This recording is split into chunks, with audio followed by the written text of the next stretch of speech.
Leaking with exercise is super common, and it's even more common with any type of jumping or high impact exercises. And the pelvic floor often gets blamed for this, but she's working on a larger team with your diaphragm, that main breathing muscle in the base of your rib cage, and your hip muscles that are all around your pelvis. So the exercises in today's video are to start to help you be able to build strength in these areas and also to bring really important awareness of your breathing while you're jumping so that we can resolve that leaking and get you back to moving in the ways that you enjoy. So the first exercise we're going to be going through is a stepping lunge.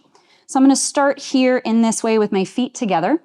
I'm going to inhale as I hinge back. Exhale as I step forward. So again, I inhale.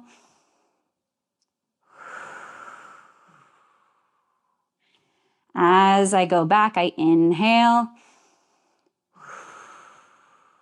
As I move. Now, keep moving in this way as I point out a few important things. So as you inhale back, you are expanding into your rib cage. And then exhaling, I want you to wrap through your lower abdominals to create that support for the land that you're about to do in front. And then helping to press you back so that you're getting that reciprocal motion.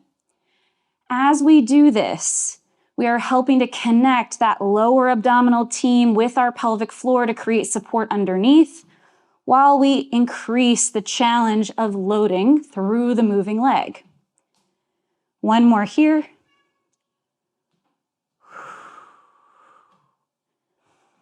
And come back to middle. From here, we're going to switch legs. So again, I inhale. I'm hinging forward. I'm letting that knee translate over my front leg. To step. Inhale to step back. Exhale to push off. As you move in this way, check in that your pelvis, your two front hip bones are continuing to point straight ahead. Also, be mindful that your rib cage is staying stacked with your pelvis, that we're not arching our back as we do this motion because that's going to make it harder for our pelvic floor to respond. One more time, exhale, inhale, and return. Next, we're going to go into what I call a squat drop. So our pelvic floor needs to practice and learn how to respond to quick changes in movement. So a squat drop is one that I like to play with a lot with my patients. What is that? So we're going to start with our feet shoulder distance apart. You're going to come up onto the balls of your feet. Inhale here, exhale, and drop down. Once again, we inhale as I drop down. As we move in this way, we're helping our core and our breath help sequence our pelvic floor and our hip muscles to respond to a sudden change in motion. Once again, we inhale, coming up onto the balls of our feet. Exhale, think about that wrap through the lower abdominals. As you drop down, once again, inhale to drop down, to again continue to practice that motion. Few things I want to point out. As you come up, take a moment to really stack that rib cage over your pelvis. We don't want to be arched through our back. As you exhale, land like a ninja, meaning that you want to really be thoughtful of hinging from your hip, knee, and ankles so that you're not landing heavy, but rather springing down into that position so that we help shock absorb through the entire lower half of our body. Once again, we inhale, reach up, exhale, to help practice that sudden change, which is then over time going to help our pelvic floor know how to best respond. Next exercise, I'm going to come to my bench here. You can use a chair if you don't have one. I'm going to come into an incline plank here. And we're going to practice some jumping positions from here. So you're going to inhale to prepare. Exhale as you hop. Inhale to prepare. Exhale.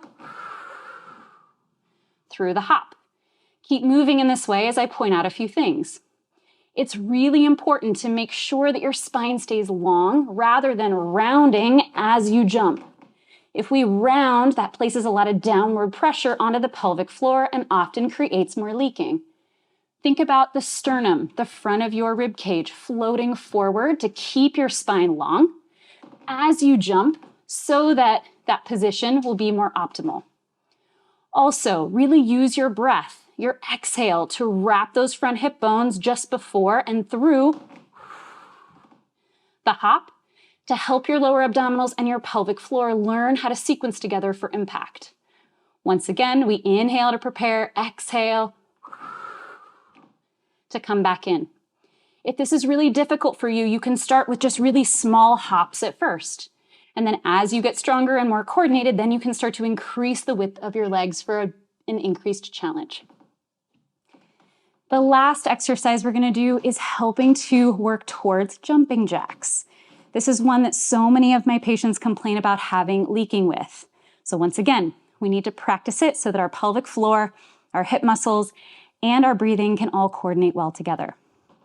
So I'm going to start here with my hands on either side of my waist, so my fingers can feel the top of my rib cage and also the edge of my pelvis. This is going to be helpful for me so I'll know if my rib cage arches or not while I jump. We want to keep them stacked.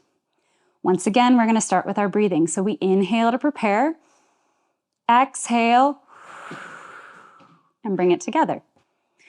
Inhale first, exhale, as I jump. Keep jumping in this way and notice a few things. As I jump out, I'm starting my breath a moment before and then through the hop. That's giving my lower abdominals a moment to be able to sequence, as well as my pelvic floor to support from the bottom up while I jump out and in. The other piece, I'm being really thoughtful that my rib cage is not arching. So we want to make sure that that rib cage stays connected to our pelvis so that our pelvic floor can also join us most optimally. Many people that leak with jumping have an extended rib cage, so really bring that rib cage down to optimize that position. Last thing, as you jump, try to be a ninja. Once again, you want to spring through your feet and your knees and your hips. If we're really stiff through any of those points, that's going to make it hard to shock absorb well, which is then going to overload our pelvic floor. So as you are practicing this with your breath, if you need to start with a smaller jump at first, do that. And then as you get stronger and more coordinated, then you can increase the width of your feet.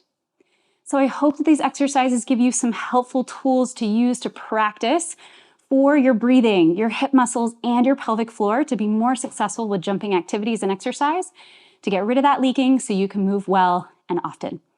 So let me know in the comments below what questions you have, and I look forward to seeing you in the next video.